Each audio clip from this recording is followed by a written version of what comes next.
17 বছর আমরা ফ্যাসিস্ট সরকার মামলা মকদ্দমা গুম খুম হামলা এবং সর্বোপরি আমরা সারা বাংলাদেশে বিএনপির লক্ষ লক্ষ নেতা কর্মী ঘর বাড়ি ছাড়া ছিলাম, পরিবার পরিজন থেকে দূরে ছিলাম।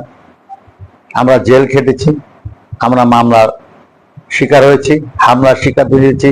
আমাদের অনেক নেতা কর্মী আহত হয়েছেন, অনেক নেতা কর্মী নিহত হয়েছেন, অনেক নেতা কর্মী গুম হয়েছে। এই 17 বছর আমরা আন্দোলন করে সরকারকে একটি দুর্বল জায়গায় এনে ঠেকিয়েছিলাম। সেখানে ছাত্র, শ্রমিক, জনতার অক্লান্ত চেষ্টা, পরিশ্রম এবং পাশাপাশি আমাদের বিএনপির অ্যাক্টিং চেয়ারম্যান তারেক রহমান সাহেবের লন্ডন থেকে বসে যে দিক নির্দেশনা আমাদেরকে দিয়েছে, আমরা তাদেরকে পাশে থেকে যেভাবে সমর্থন দিয়েছি, সাহস জুগিয়েছি, আমরা যেভাবে আন্দোলনের মাঠে তাদেরকে অগ্রণী ভূমিকা রেখে আমরা তাদের পিছে ঢাল হিসেবে দাঁড়িয়েছিলাম, তারই সফলতাই অর্জন হয়েছে 36শে জুলাই অর্থাৎ 5ই আগস্ট এই সরকারের, ফ্যাসিস্ট সরকারের পতন হয়েছে। আমাদের একটা দাবি ছিল এই সরকারের কাছে, বিগত প্রায়ত ফ্যাসিস্ট সরকারের কাছে, স্বাধীন একটি নির্বাচন কমিশন এবং একটি উন্মুক্ত গণতান্ত্রিক পরিবেশে ফ্রি এবং ফেয়ার নির্বাচন দেওয়ার জন্য আমরা দাবি করেছিলাম।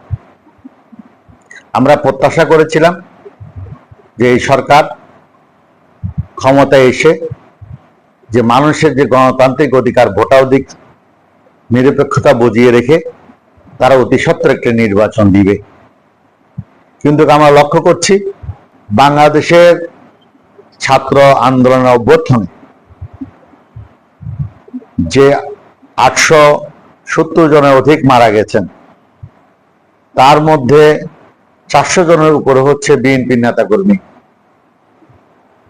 এই 400 জনের মধ্যে প্রথম শহীদ বাংলাদেশে যিনি হয়েছেন ওয়াসিম আকরাম, চট্টগ্রাম কলেজের ছাত্র দলের যুগ্ম আহ্বায়ক, মুরাদপুরে। ও মারা গেছে বিকাল 3টার সময়।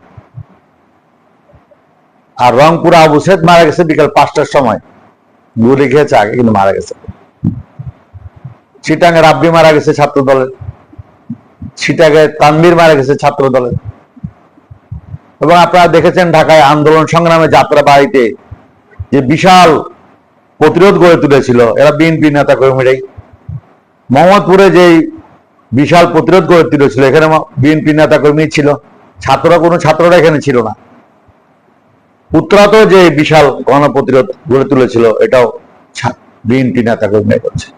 এবং স্বৈরাচারের পতনের ঠিক আগ মুহূর্তে প্রতিটা টিভির লাইভে দেখিয়েছে যে টঙ্গী গাজীপুর থেকে বিএনপির নেতা কর্মী এবং শ্রমিক দল, সাধারণ জনতা যেভাবে মিছিল নিয়ে আসছিল, ক্যামেরা এটা ধারণ করা যাচ্ছিল না। লক্ষ লক্ষ লোক, এই লোকগুলো সাধারণ লোক, এই লোকগুলো বিএনপির নেতা কর্মী, এই লোকগুলো শ্রমিক, এগুলোর মধ্যে কেউ কেউ ছাত্রও ছিল।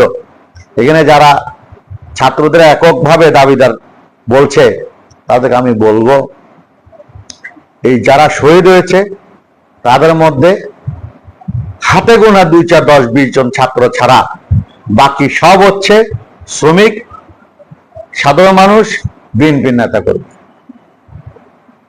সেখানে তারা মনে করছে নির্বাচনকে দীর্ঘায়িত করতে পারলে ক্ষমতার যে স্বাদ তারা দীর্ঘদিন ভোগ করতে পারবে।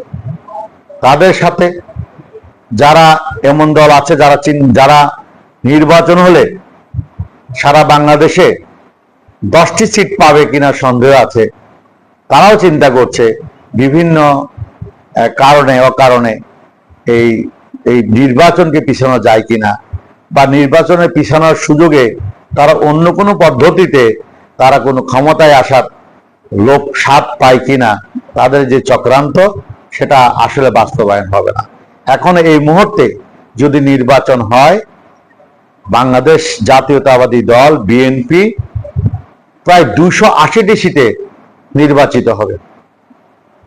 এই অবস্থায় ফ্যাসিস্ট পরাজিত শক্তি, এবং আপনারা জানেন আমাদের পার্শ্ববর্তী রাষ্ট্র ভারত, তাদের নীল নকশা অনুযায়ী এই সরকারের মধ্যে ঘাপটি মেরে বসে থাকা তাদের দোসররা, এবং যারা এই সরকার পতনের পরেই বলেছিল যে আওয়ামী লীগকে মাফ করে দিলাম, ভারতের সাথে বন্ধুত্ব করতে করতে আমাদের কোনো অসুবিধা নেই, তারা সহ এই নির্বাচনকে বিলম্বিত করার পায়তারা করছে।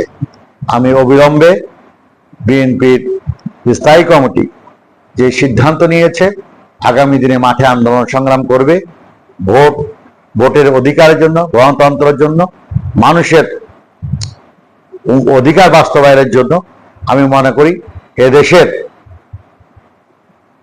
লক্ষ লক্ষ বিএনপির নেতা কর্মী 17 বছর মাঠে ছিল, তারা এখনো মাঠে আছে এবং এই দাবি বাস্তবায়ন করেই তারা মাঠ থেকে ঘরে ফিরবে, এবং এদেশে একটি স্বাধীন, ফেয়ার, ক্রেডিবল নির্বাচন হবে, যার মাধ্যমে এদেশে বিএনপি আগামী দিনে ক্ষমতা আসবে এবং দেশের মানুষের কল্যাণে কাজ করবে।